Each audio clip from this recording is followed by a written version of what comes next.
hampir kita semua menyepakati bahwa peran pemuda di mana selalu yang terdepan.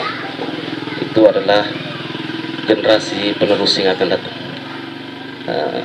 Jika suatu saat Bapak terpilih, lalu tanah merestui, apa kontribusi langsung untuk kepemudanya? Belajar dari pengalaman kemarin, pemuda memang diperhatikan di periode kemarin. Kami sempat mengikuti kegiatan pelatihan orang muda Flores Timur dengan mendapatkan sertifikat orang muda.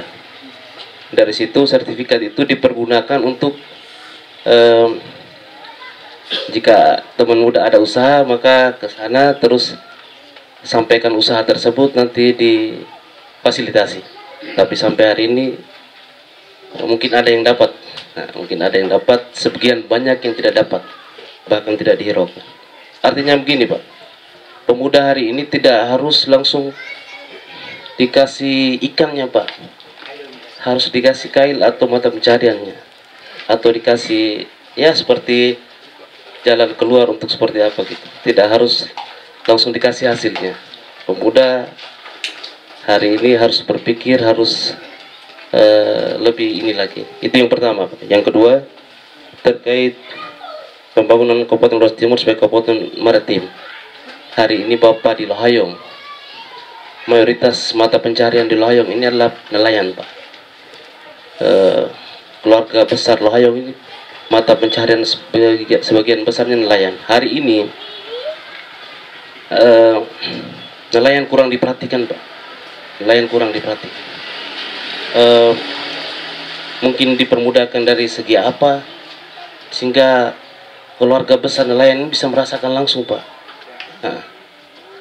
Jadi mungkin sementara itu saya dulu. Sekian. Assalamualaikum warahmatullahi wabarakatuh. Sampaikan bahwa pada periode lalu itu ada selamatkan orang muda, tapi akhirnya dalam kenyataan orang muda tidak diselamatkan.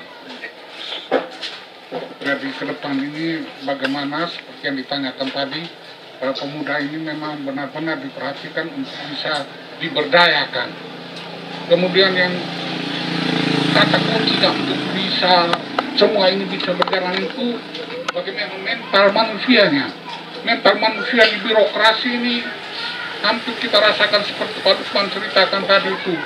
Mereka minta dilayani, bukan rapi yang dilayani, tapi mereka itu yang dilayani. Nah, bagaimana ke depan ini ketika Pak Lukman ini terpilih, jangan hanya bicara saja begini bahwa saya akan lakukan, tetapi dalam kenyataannya nanti juga tidak. Nah, ini sama juga Pak. Kita harapkan secara komitmen harus dibangun. Hari ini kita bicara seperti itu, besok terpilih, kita pegang komitmen dan kita laksanakan itu. Ini harapan kita Pak. Mungkin untuk sementara itu dulu, nanti baru berkembang. Orang tua adat, agama. Saya senang sekali tadi 3 pembicara, baik dalam bertanya maupun mengusulkan. Jadi memang saya ini orangnya memang senang untuk melihat anak-anak muda itu berhasil. Mengapa saya katakan demikian? Saya walaupun di rantau orang, saya masih menjadi guru, menjadi kepala dinas, setelah itu saya mulai berpikir, kenapa kita tidak membuat pendidikannya lebih baik. Perguruan tinggi yang pertama yang saya buka, itu sekarang mencerdaskan sudah ribuan berhasil. Baik anak-anak Melayu, anak Dayak, anak Jawa, dan juga anak NTT. Itu menunjukkan saya punya perhatian terhadap anak-anak muda. Dan saya menggunakan mereka. Mereka kerja pegawai negeri dan sebagainya ataupun swasta, tapi saya juga kembali menggunakan mereka untuk di persekolahan saya. Jadi Bapak kita sama ya, ketua yayasan ini. Ya, tapi saya yayasan keluarga saya buat sendiri dengan saya punya istri, anak-anak semua. Saya punya perguruan tinggi mulai dari perguruan tinggi sampai PAUD TK. Jadi saya 1 bulan itu harus membayar dosen-dosen saya, guru-guru saya itu hampir 1 M 1 bulan. Kenapa tidak harus begitu? Tanggung jawab. Saya mengirim mereka S2, S3. Jadi bagi mahasiswa yang punya kemampuan, tapi mereka dari keluarga miskin, pintar, saya kuliahkan. Ada yang dari sini juga, dari Tokepas, ada yang S2, S3 dan sebagainya. Itu mau menunjukkan bahwa saya ini memang memberikan perhatian terhadap anak muda. Sehingga mengapa dalam visi misi saya banyak saya membuka peluang. Tadi yang saya sebut dengan BLK, Tadi yang saya sebut dengan BUMD nanti akan membuka kerjasama dengan BUMDes. Saya ingin nanti di BUMD itu anak-anak muda yang harus kita kerjakan. Tapi mempunyai ini yang smart. Begitu juga yang kaitan dengan yang saya sebut tadi, pembangunan di bidang pertanian, perikanan dan sebagainya. Saya ingin nanti nelayan kita, tadi ada bicara mengenai kemaritiman yang saya sudah sampaikan, itu memang betul. Ini kalau dalam bahasa Inggrisnya blue economy. Blue itu kan warna biru lautnya. Ekonomi dari laut kita ini belum banyak disentuh. Ikannya, udangnya lah, teripannya lah, termasuk kepiting dan sebagainya, juga termasuk rumput laut dan sebagainya. Ini saya lihat sudah mulai ada di belakang pulau ini, Gunung Ile Mandiri, dia ada bank, saya masuk di sana. Tetapi mereka bingung dengan pemasaran. Begitu juga lain yang di sini. Maka saya bilang tadi peran BUMD itu tadi ada divisi pemasaran yang harus kita buat. Itu kita membutuhkan anak-anak muda karena orang tua-tua ini kan kita ingin Indonesia emas di tahun 2045 tadi harus diisi dengan anak-anak muda yang cerdas, cermelang. Maka saya setuju tadi nelayan kita di sini ini harus diberdayakan. Saya banyak kemarin didatangi, bukan didatangi, saya ditanyai di daerah Turubiang dengan itu mereka bilang apa? Bapak, ini yang terjadi kami punya nelayan selama ini diberi bantuan itu bukan nelayannya, tapi orang yang di gunung. Jadi yang tidak tahu berenang, yang tidak bisa jadi nelayan, itu yang mendapatkan alat. Tetapi mereka yang di pantai-pantai kurang mendapatkan perhatian. Sehingga saya bilang ini kita sumpah. Kalau kita mau mendapatkan blue economy tadi, maka anak-anak dididik tadi yang saya bilang di BUMD. Yang namanya juga saya tambahkan lagi di situ, mungkin sudah ada di situ, yaitu yang berkaitan dengan BLK. Tambah lagi nanti dengan politeknik. Saya tidak ingin mendirikan perguruan tinggi yang berkaitan dengan ilmu pengetahuan, yang sifatnya akademis, tapi yang sifatnya vokasional. Jadi bisa untuk ke arah pekerjaan. Dididik jadi nelayan. Tadi peran. Dididik jadi jangan malu bahwa nelayan itu tidak, tapi nelayan yang modern. Dididik jadi petani. Sehingga tadi saya bilang saya mau membuat Demplot tadi itu. Karena supaya apa? Punya keterampilan. Perikanan, peternakan. Saya lihat Solo ini sebenarnya cocok dengan peternakan juga. Tapi kurang mendapatkan perhatian. Ternak-ternak sapi dan sebagainya, kambing, itu cocok kita. Selain nanti kita ada yang memang mau kan ada musimnya. Jadi nelayan, tapi juga ada yang mau nanti jadi peternak dan sebagainya. Nah ini inginnya saya peran anak muda di bidang ekonomi itu tadi. Dan ini bisa dibuka peluang. Saya orangnya memang dari dulu, sehingga saya bilang dengan teman-teman di sana, LSM di Tukar, andai kata nanti ke depan ada masalah lalu kalian demo-demo, saya hadapi. Karena saya ini orang, saya mempunyai mahasiswa-mahasiswa yang muda-muda. Kalau bapak mereka buka YouTube, barusan yang dulu kali lalu demo 10.000 dengan pasukan Dayak Merah di Sintang, saya di belakang mereka. Tapi saya dikirim oleh surat penghargaan dari Kapolda Kalimantan Barat. Terima kasih Pak Lukman. Sebab saya sudah beritahu dengan mahasiswa saya tidak boleh untuk melakukan anarkis. Anarkis saya tarik. Itu bergabung dengan tokoh karena peladang liar. Mereka ini kan tidak punya masuk ke dalam, jangan dibiarkan mereka ini berpanas-panasan, minum, lalu bagaimana? Kamu punya keinginan bagaimana? Pemerintah punya begini dan sebagainya. Sekarang cari win-win solution. Artinya cari jalan tengah, jalan keluar. Maka anak-anak muda saya harapkan juga ke depan, buka, jangan malu untuk ikut di politik. Itu peran. Kita lihat sekarang banyak juga anak-anak muda, tapi anak muda yang jangan dikatrol, dikarbit. Ikuti semua organisasi kalau memang Anda mau berorganisasi. Tapi kalau Anda ingin supaya bisa berorganisasi atau nanti masa depan Anda menjadi anggota DPR, cari dulu kekuatan ekonomi kita. Mana yang Anda senangi, mana Anda yang sukai. Tapi saya tidak mau berpikir yang jauh-jauh.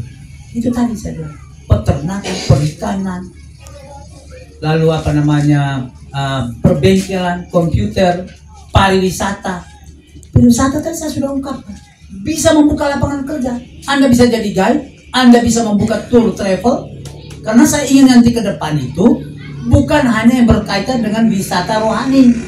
Kita ingin kembangkan ada wisata adat, ada wisata bahari, ada wisata lingkungan dan lain sebagainya. Coba Pantai Rako, Pantai itu dibikin bagus, snorkeling bisa jalan.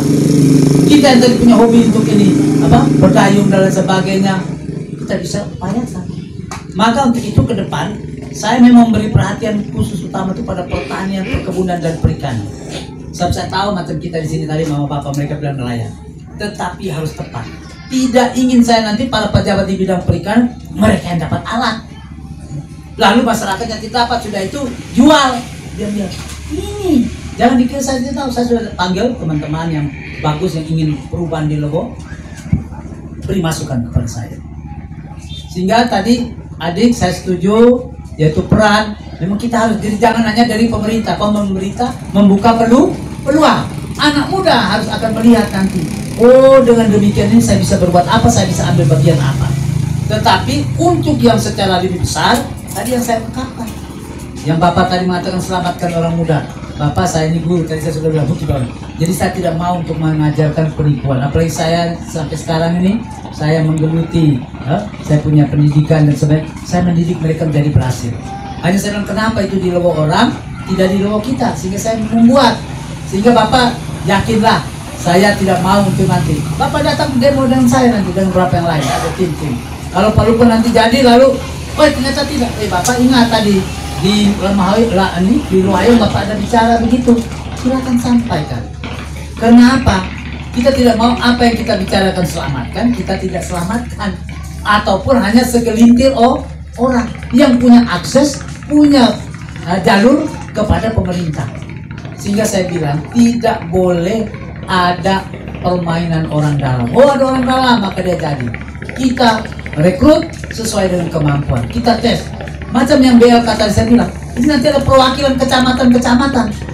Tidak bisa ini kita sama ratakan yang pintar aja. Nanti kecamatan lain ada yang tidak dapat. Kita bagi. Kita ingin lihat itu tadi. Anak-anak muda yang saya bilang tadi dilatih Bapak sekian bulan.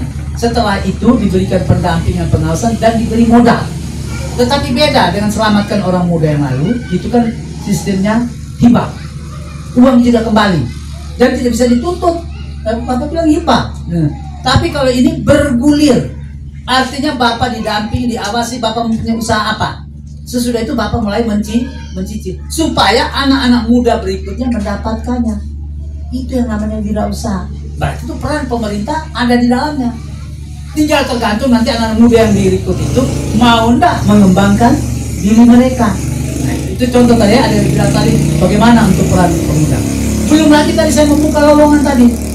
Kita bicara nanti dengan orang-orang tua ini, kepala desa, dengan BUMD. Siapkan anak muda untuk mengurus BUMDesnya dengan BUMD-nya. Bahkan sampai dengan fakta integritasnya. Karena anak muda yang gesit. Dan juga kita harapkan anak muda itu jangan akhirnya ikut seperti yang tua-tua. Mulailah ada untung sedikit, saya ataupun menggerogoti. Ini yang merusak. Yang saya tidak mau itu di situ bawa ke makam. Dan saya adik buktikan Bapak orang tua, mengapa saya sudah ungkapkan saya juga pejabat. Puji Tuhan tidak sampai ada masuk di penjara karena kita menjalankan tugas dengan betul. Itu sudah menjadi satu contoh. Maka kita kalau memilih pemimpin harus melihat rekam jejak, yaitu kurikulum vitae. Jadi siapapun yang datang ke sini Bapak calon-calon minta itu lihat rekam jejak. Saya punya itu Bapak bisa buka YouTube. Itu bisa Bapak lihat kegiatan saya baik di sini. Kalau saya pulang ke Kalimantan saya sudah harus mulai mengurus semua mahasiswa saya, para sekolah, para kepala sekolah, dan juga bisnis yang lainnya. Kembali ke sini, saya keliling ke desa-desa. Supaya apa tadi? Kita membuat Flores Timur baru. Jadi Bapak punya sama dengan itu, Bapaknya menuntut jangan hanya omong, tetapi buktikan. Dan itu kita akan buktikan. Ya. Sekarang kan saya belum jadi bupati. Jadi bagaimana mau buktikan?